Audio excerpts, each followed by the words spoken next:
খুলনায় কৃষি ব্যাংকে ডাকাতির দৃশ্য ধরা পড়ল সিসি ক্যামেরায়। ভল্ট ভেঙে 16 লাখ টাকা লুটের অভিযোগ। 3 জন নিরাপত্তা কর্মী আটক। আইন শৃঙ্খলা রক্ষাকারী বাহিনীর লোকজন তারা আসছে এবং তারা যে 3 জন ছিল তাদেরকে হেফাজতে নিয়েছেন এবং আমাদের সিসি ফুটেজ ছিল সেটাও তারা তদন্ত স্বার্থে তারা নিয়ে গেছে। আমদানি উন্মুক্ত করার পরও নিয়ন্ত্রণে আসেনি চালের দর। কেজিতে বেড়েছে 5 থেকে 10 টাকা পর্যন্ত। সিন্ডিকেট করে দাম বাড়ানোর অভিযোগ। সিন্ডিকেট করে দিন দিন চালের দাম ঊর্ধ্বগতিতে রাখতেছে। বিগত সরকার যেন ওদেরকে চাউলের লাইসেন্স দেওয়ার পর থেকে চালের দামটা বৃদ্ধি, কোনো কমার কোনো আশ্বাস নাই। অনলাইনে কম দামে ইলিশ কিনতে গিয়ে প্রতারকের খপ্পরে ভোক্তারা। ফেসবুক পেজ খুলে হাজার হাজার টাকা হাতিয়ে নিচ্ছে একটি চক্র। অর্ডার দেওয়ার 24 থেকে 48 ঘন্টার মধ্যে ওরা আমাকে প্রোডাক্টটা দেওয়ার কথা। এই 3 বারে ওনারা প্রায় 29,000 টাকা নিছে। যে অনলাইনে আমরা দিব এ তো বাটফার, এ তো সিটারি করতে আছে, কথা বোঝেন নাই।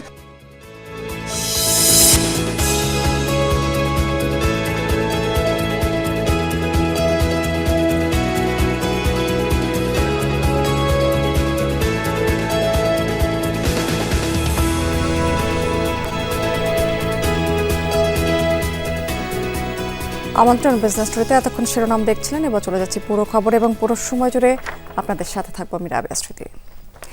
খুলনায় কৃষি ব্যাংকের ভল্ট ভেঙে টাকা লুটের ঘটনা ঘটেছে। জিজ্ঞাসাবাদের জন্য 3 জন নিরাপত্তা কর্মী আটক করেছে ইতিমধ্যে পুলিশ।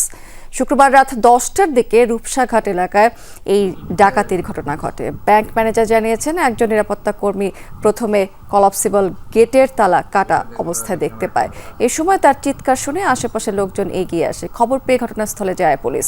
দুর্বৃত্তরা ভল্ট ভেঙে 16 লাখ টাকা লুটে নিয়েছে বলে দাবি করছেন ব্যাংক ম্যানেজার। সিসি ক্যামেরার ফুটেজ দেখে জড়িতদের শনাক্তের চেষ্টা করছে পুলিশ। সেই সাথে জিজ্ঞাসাবাদ চলছে আটক 3 জন নিরাপত্তা কর্মীকে। আমি এসে দেখি যে এখানে আইন শৃঙ্খলা রক্ষাকারী বাহিনীর লোকজন তারা আসছে এবং তারা যে 3 জন ছিল তাদেরকে হেফাজতে নিয়েছেন এবং আমাদের সিসি ফুটেজ ছিল সেটাও তারা তদন্ত স্বার্থে তারা নিয়ে গেছে। ওইখানে 3টা আর এইখানে 3টা, 6টা তালা ভাঙা লাগছে। 16,16,000, সেখান থেকে 1420 টাকা আছে। আমদানি উন্মুক্ত করে দেওয়ার পরও নিয়ন্ত্রণে আসছে না চালের দাম। কয়েক মাস ধরে নিয়ন্ত্রণের বাইরে চলে গেছে বাজার। সব ধরনের চালের দাম কেজিতে বেড়েছে 5 থেকে 10 টাকা পর্যন্ত। ব্যবসায়ীরা বলছেন যে পর্যাপ্ত মজুত থাকা সত্ত্বেও কমছে না এই দাম। মিল পর্যায়ে থেকে দাম কমানোর কোনো লক্ষণও নেই। সিন্ডিকেট করে দাম বাড়িয়ে দেওয়া হচ্ছে। ক্রেতারা বলছেন যে চালের দাম বৃদ্ধির কারণে জীবন ধারণ কঠিন হয়ে গেছে।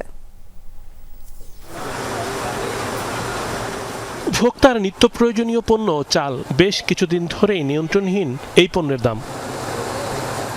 মোটা, মাঝারি এবং সরু সব ধরনের চালের দামই বেশি। চাল কিনতে গিয়ে হিমশিম খাচ্ছে ভোক্তা। জামালা হচ্ছে না, আমরা তো অল্প রোজগার মানুষ, আমরা তো অনেক সমস্যা হয়ে যায়। এরা সিন্ডিকেট করে দিন দিন চালের দাম ঊর্ধ্বগতিতে রাখতেছে। আসলে কিন্তু আমাদের যে সাধারণের যে কষ্ট হয় এটা এরা বুঝে না, এরা এদের লাভটাই শুধু বুঝে। প্রতি কেজি দাম বেড়েছে সর্বোচ্চ 10 টাকা, বস্তায় বৃদ্ধি হয়েছে 200 থেকে 300 টাকা পর্যন্ত। বেশি বেড়েছে নাজিরশাইল ও মিনিকেট চালের দাম। নাজিরশাইল যেই চাল আছে 72 টাকা হেরে হয়েছে 93 টাকা। আর মিনিকেট চালটা মনে করেন আপনার যেটা আসলে 72-73 টাকা, 74 টাকা হেরে হয়েছে 80 টাকা। আর আটার চালটা যেটা আসছিল আপনার 48 টাকা 50 টাকা, 52-54 টাকা হেরে হয়েছে 58 টাকা 60 টাকা। ব্যবসায়ীরা বলছেন, মিল পর্যায়ে চাহিদা দিলে পর্যাপ্ত চাল পাওয়া যাচ্ছে, তাহলে কেন বাড়ছে দাম? তাদের ধারণা, কর্পোরেট প্রতিষ্ঠানের নিয়ন্ত্রণেই লাগামহীন চালের বাজার। মেইলার এমন আপনার বড় যে কোম্পানিগুলি ছিল, পর্যাপ্ত কোম্পানিগুলি বাজারে আসছে। বিগত সরকার যেন ওদেরকে চাউলের লাইসেন্স দেওয়ার পর থেকে চালের দামটা বৃদ্ধি, কোনো কমার কোনো আশ্বাস নাই। বাজারটা ওনাদের হাতে, ওনারা ইচ্ছে করে কমায়, ইচ্ছে করে বাড়ায়। 5 লাখ টন চাল আমদানির সিদ্ধান্ত নিয়েছে সরকার। এর মধ্যে 4,61,000 টন সেদ্ধ এবং 39,000 টন আনা হবে আতপ চাল। আগামী সেপ্টেম্বরের মধ্যে পুরো চাল দেশে বাজারজাতকরণ করতে হবে, কিন্তু দামে এর কোনো প্রভাব নেই। বাড়ছে একমাত্র কারণ কনজিউমার কোম্পানি এবং প্লাস বড় বড় মেইলার, এদের কারণে বাজারটা বাড়ছে। এরা যদি বাজার বাড়ানোর কারণে সাধারণ মানুষের আমাদের অনেক জবাব দিতে, অনেক কথা বলতে হয় যে আজকে একদম কাল একদম। আমদানির সিদ্ধান্ত ছাড়া বাজার নিয়ন্ত্রণে সরকারের কার্যকর আর কোনো পদক্ষেপ নেই। চালের দাম বৃদ্ধির কারণ অনুসন্ধানে নিষ্ক্রিয় ভোক্তা অধিকার সংরক্ষণ অধিদপ্তর। রিমন রহমান, যমুনা নিউজ, ঢাকা। উন্নয়ন প্রকল্পগুলো যত দ্রুত বাস্তবায়ন করলে অপচয় দুর্নীতি কমবে, এমন মন্তব্য করেছেন জ্বালানি উপদেষ্টা ফাউজুল কবির খান। সকালে পতেঙ্গায় চট্টগ্রাম থেকে ঢাকায় পাইপলাইনে জ্বালানি তেল সরবরাহ আনুষ্ঠানিক উদ্বোধন করেছেন তিনি। এ সময় উপদেষ্টা বলেছেন যে প্রকল্পগুলো বাস্তবায়নে বিদেশি ঠিকাদারদের উপর নির্ভরতা কমাতে হবে। এই পাইপলাইন ব্যবহার করে 3টি তেল বিপণন কোম্পানি জ্বালানি সরবরাহ করবে। চট্টগ্রাম থেকে কুমিল্লার বরুড়া হয়ে জ্বালানি তেল যাবে নারায়ণগঞ্জের গোদনাইল এবং ঢাকার ফতুল্লাতে। এর মাধ্যমে তেল চুরি, অপচয় ঠেকানো সহ কোটি কোটি টাকা সাশ্রয় হবে বলে আশা প্রকাশ করেছেন উপদেষ্টা। যদি আমরা দুর্নীতি কমাতে পারি, যদি আমরা অপচয় কমাতে পারি, যদি আমরা টেকনোলজিক্যাল প্রোগ্রেসকে এমব্রেস করতে পারি, তাহলেই কিন্তু আমাদের এই যে বিপুল জনসংখ্যা আর জন্য গ্রোথ, এটা অ্যাচিভ করা এটা খুব একটা সহজ কাজ নয়। সেই কাজটা সম্ভব হবে। শুধু পোশাক শিল্প নয়, সহযোগী প্রতিষ্ঠানগুলোকেও পরিবেশ বান্ধব উৎপাদন নিশ্চিত করতে হবে। অন্যথায় ভবিষ্যতে এসব শিল্প বিশ্ব প্রতিযোগিতায় টিকে থাকতে পারবে না, এমন মন্তব্য করেছেন বিজিএম এর সভাপতি। দুপুরে Bangladesh embroidery manufacturers and exporters অ্যাসোসিয়েশনের অফিসের উদ্বোধনী অনুষ্ঠানে তিনি এসব কথা বলেছেন। অনুষ্ঠানে বিজিএম এর সভাপতি বিইএমই এর উদ্যোক্তাদের বেশি মূল্য সংযোজনের পরামর্শ দিয়েছেন। বলেছেন, যত বেশি মূল্য সংযোজন করা যাবে ঠিক তত বেশি পোশাক শিল্প সামনের দিকে অগ্রসর হবে। তিনি বলেছেন, গ্রাজুয়েশন করতে দেশের শিল্প উদ্যোক্তারা এখন প্রস্তুত, তবে সেটি এখনই নয়, এর জন্য বাড়তি সময় দরকার। বাড়তি সময়ে চ্যালেঞ্জ মোকাবেলায় নিজেদের সক্ষম করে গড়ে তোলার আহ্বান জানিয়েছেন তিনি। এ সময় বিইএমই এর পক্ষ থেকে তাদের সংগঠনের সদস্য ব্যতীত অন্য প্রতিষ্ঠানকে কাজ না দেওয়ার আহ্বান জানিয়েছেন তিনি, যেটিকে সমর্থন জানিয়েছেন বিজিএমই এর সভাপতি। আমরা গ্র্যাজুয়েটেড হতে চাই, এটা নিয়ে কোনো সন্দেহ নাই, কিন্তু আমরা সময় চাই। 2026 সালের নভেম্বরে আমরা যদি গ্র্যাজুয়েটেড হয়ে যাই তাহলে আমাদের হাতে সময় আছে 1 বছর, তারপরে আমরা ট্রানজিশন পিরিয়ড পাবো 3 বছর। আমরা মনে করি এই 4 বছর যথেষ্ট না, কমপক্ষে আরও 2 থেকে 3 বছর বেশি সময় দরকার। ফেসবুকে নাকি সব মেলে কম দামে। ফেসবুকে পানির দামে পাবেন এখন চাঁদপুরের রূপালী ইলিশ। প্রতি পিস 2 কেজি ওজন এমন এক হালি ইলিশ নাকি কেনা যায় মাত্র 4,800 টাকায়। যদিও বাজারে কিনতে গেলে এর 3 গুণ অর্থ লাগে। অনলাইন থেকে ইলিশ কিনতে গিয়ে অনেকেই প্রতারণার শিকার হচ্ছেন। কম দামে আসল ইলিশ বিক্রির নামে বিভিন্ন ফেসবুক পেজ খুলে অফারের নামে হাজার টাকা লুটে নিচ্ছে একটি চক্র। ঠিক কিভাবে ফাঁদ পাতে তারা, তা জানবো আমাদের সহকর্মী রেদওয়ান আহমেদের কাছ থেকে।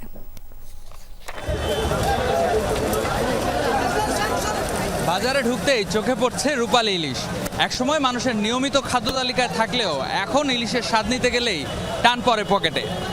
আর চাঁদপুরের ইলিশ যেন চলে গেছে মানুষের হাতের নাগালের বাইরে। রাজধানীর যাত্রাবাড়িতে মধ্যরাত থেকেই জমজমাট ইলিশের বাজার। 1 থেকে 1.5 কেজি পরিমাণ এক একটি মাছ বিক্রি হচ্ছে 2500 থেকে 3000 টাকা পর্যন্ত। কেজি সাইজের মাছ আছে 2050, 2100 এরকম। আর 1 কেজি 400-500 গ্রাম যেটি, এটি 2350, ইয়াতে 2400 টাকার লান পড়ে। দামটা অনেক বেশি, কিন্তু মহল্লাত গেলে মানুষের মাছ সস্তা, কিন্তু আরও দাইলে মাছ কিনতে পারি না আমরা। হাজারো লাইকযুক্ত ফেসবুকের বিভিন্ন পেজ থেকে বিক্রি হয় ইলিশ সহ বিভিন্ন ধরনের সামুদ্রিক মাছ। কম দামে বাহারি বিজ্ঞাপনে হুমড়ি খেয়ে পড়ছেন ক্রেতারা। আর এই সুযোগই লুফে নিচ্ছে একদল অনলাইন প্রতারক। দেশব্যাপী ছড়িয়ে আছে এই চক্রের নেটওয়ার্ক। ভুক্তভোগী একজন পেশাজীবী যমুনা টেলিভিশনকে জানান তার কথা। প্রায় 7,000 টাকার মাছ তিনি চাঁদপুরের রূপালী ইলিশ নামে ফেসবুক পেজ থেকে অর্ডার করেন। ইলিশ নেয়ার জন্য 550 টাকা অগ্রিম নেন বিক্রেতা। 2 দিন পরে ইলিশ ঢাকায় আসছে বলে ডেলিভারি ম্যান কল দেন। কয়েক দফা নানান টেকনিক্যাল সমস্যার নামে ধাপে 30,000 টাকা মোবাইল ব্যাংকিংয়ের মাধ্যমে সংগ্রহ করে চাঁদপুরের রূপালী ইলিশ। চলতি মাসের প্রথম 2 সপ্তাহে ঘটনা ঘটেছে এমন 1 ডজনেরও বেশি প্রতারণার তথ্য আছে যমুনা টেলিভিশনের কাছে। সামাজিকভাবে হেয় হবেন ভেবে অনেকেই নাম পরিচয় প্রকাশ করেন না, সহযোগিতা নেন না আইন শৃঙ্খলা বাহিনীর। অর্ডার দেওয়ার 24 থেকে 48 ঘন্টার মধ্যে ওরা আমাকে প্রোডাক্টটা দেওয়ার কথা। এই 3 বারে ওনারা প্রায় 29,000 টাকা নিছে, কিন্তু আমি কোনো প্রোডাক্ট পাই নাই এখন পর্যন্ত। ইভেন শুধু এটা না, এরা একই নামে বিভিন্ন নাম্বার থেকে পেজ খুলে বিভিন্নভাবে মানুষ থেকে টাকা নিচ্ছে প্রতারণার মাধ্যমে। ক্রেতাদের আকৃষ্ট করতে বিভিন্ন ফেসবুক পেজে দেখা যাচ্ছে মাছের লোভনীয় ভিডিও আর চাঁদপুরের ঘাটে আসা ইলিশের ছবি। সেই সঙ্গে দেয়া থাকে রঙিন ট্রেড লাইসেন্স আর জাতীয় পরিচয়পত্র, যা আসলে জাল। এসব দিয়ে অনলাইনে পাতা হচ্ছে ফাঁদ। এবার একজন অনলাইন ক্রেতা হয়ে আমরা যোগাযোগ করি চাঁদপুরের রূপালী ইলিশের ফেসবুক পেজের মাধ্যমে হোয়াটসঅ্যাপে। 8 কেজির 4টি ইলিশের দাম হাঁকা হয় মাত্র 4,800 টাকা। 2 কেজি করে 4টা যেটা ভিডিওতে দেখলাম, সেটার 2 কেজি করে 4টার দাম কত পড়ে? 4800 টাকা। Cash on delivery? Cash on delivery না ভাই, অ্যাডভান্স করতে হবে 700 টাকা। ইলিশ বাড়িতে এলে ক্যাশ অন ডেলিভারি দেয়া হবে এমন কথা শুনে বিক্রেতা ফোন সংযোগ বিচ্ছিন্ন করে দেন। আমি একবারে পুরোটা ক্যাশ অন ডেলিভারিতে নিতে পারবো না? না ভাই, হবে না। অনলাইন থেকে আমরা আবারও চলে যাই যাত্রাবাড়ির মাছের আড়তে। অনলাইনের দামের হিসেবে আর আড়তের হিসেবে দেখা যায় আকাশ পাতাল পার্থক্য। অনলাইনের প্রতারকরা 2 কেজির বেশি ইলিশ বিক্রি করলেও বাজারে আসলে 1.5 কেজির বেশি ওজনের ইলিশ দেখাই যায় না। 2 কেজি সাইজের মূলত মাছটা পাওয়া যায় না, খুব কম পাওয়া যায়, রেয়ার ভবিষ্যৎ 2-1টা। 1.5 কেজিটা পাওয়া যায় অ্যাভেলেবল। 1.5 কেজি সাইজের মাছ এখনো মনে করেন বাজারে 2500 টাকা কেজি আছে, 2500-2600 টাকা কেজি। যে অনলাইনে আমরা দিব, হে তো বাটফার, হে তো সিটারি করতে আছে, কথা বোঝেন নাই। আমরা লোভ দিব, লোভ দিয়ে আমরা টাকা পয়সা লিয়ে দেবো, কথা বোঝেন না, মাছ দিব না। বুঝাইতেছেন? যেমনটা আমরা শুনছিলাম আসলে যে প্রতিটি মাছে প্রায় 4 থেকে 5 গুণ কম টাকায় অনলাইনে বিক্রি হচ্ছে, যা আসলে একটি প্রতারণার ফাঁদ ছাড়া আর কিছুই না। ব্যবসায়ীরা বলছেন যে অনলাইনে কেনাকাটার ক্ষেত্রে যারা ক্রেতারা আছেন তাদের অবলম্বন করা উচিত বাড়তি সতর্কতা, যেন প্রতারণার ফাঁদে তারা পা না দেন। রেদওয়ান আহমেদ, যমুনা নিউজ, ঢাকা। দর্শক, এবার আপনাদেরকে জানিয়ে দেব সাপ্তাহিক পুঁজিবাজারে খবরাখবর। পতনের ধারা অব্যাহত ছিল পুঁজিবাজারের সূচকে। গত সপ্তাহেও ঢাকা স্টক এক্সচেঞ্জের সূচকের সাথে কমেছে সেখানে বেশিরভাগ প্রতিষ্ঠানের শেয়ারের দর। এছাড়া সপ্তাহের ব্যবধানে সার্বিক লেনদেন কমেছে প্রায় 200 কোটি টাকার মতো। চট্টগ্রাম স্টক এক্সচেঞ্জের সূচকেও কিন্তু একই ধারা অব্যাহত ছিল। প্রথমে ডিএসসির খবরাখবর এক নজরে আপনাদেরকে একটু জানিয়ে দিতে চাই আমরা। দেশের প্রধান পুঁজিবাজার ঢাকা স্টক এক্সচেঞ্জের সাধারণ মূল্য সূচক প্রায় 57 পয়েন্ট কমে দাঁড়িয়েছে 5350 পয়েন্টে। কমেছে ডিএসসি 30 এবং ডিএসসি এস সূচক। গেল সপ্তাহে সার্বিক লেনদেনের পরিমাণ কমেছে, হাত বদল হয়েছে সেখানে 3,445 কোটি টাকা শেয়ার। এর আগের সপ্তাহে লেনদেন হয়েছিল 3,645 কোটি টাকা শেয়ার। হাত বদল হওয়া প্রতিষ্ঠানের মধ্যে দাম বেড়েছে 138টি, কমেছে 227টি এবং অপরিবর্তিত রয়েছে মাত্র 30টি প্রতিষ্ঠানের শেয়ারের দর। লেনদেনের ভিত্তিতে শীর্ষে ছিল ওরিয়ন ইনফিউশন। এই কোম্পানিটির হাত বদল হয়েছে মোট 42,06,00,000 টাকার শেয়ার। প্রায় 22 কোটি টাকারও কিছু বেশি লেনদেন নিয়ে দ্বিতীয় অবস্থানে রয়েছে বাংলাদেশ শিপিং কর্পোরেশন এবং তৃতীয় অবস্থানে সিটি ব্যাংক। একই সাথে চট্টগ্রাম স্টক এক্সচেঞ্জের খবরও আমরা জানিয়ে দেবো আপনাদেরকে। সিএসসিতে মূল সূচক যেটি সিএসপি, সেটি 1.44% কমে দাঁড়িয়েছে 14,972 পয়েন্টে। কমেছে সিএসসি এক্স এবং সিএসসি 30 সূচকও। লেনদেন হওয়া 313টি প্রতিষ্ঠানের মধ্যে দাম বেড়েছে 88টি, কমেছে 209টি এবং অপরিবর্তিত রয়েছে মাত্র 16টি প্রতিষ্ঠানের শেয়ারের দর। ইউক্রেন যুদ্ধ বন্ধের এজেন্ডা নিয়ে যুক্তরাষ্ট্রে আমন্ত্রিত হয়ে ওয়াশিংটন মস্কো কূটনৈতিক সম্পর্ক জোরদারের কথা বললেন রুশ প্রেসিডেন্ট ভ্লাদিমির পুতিন।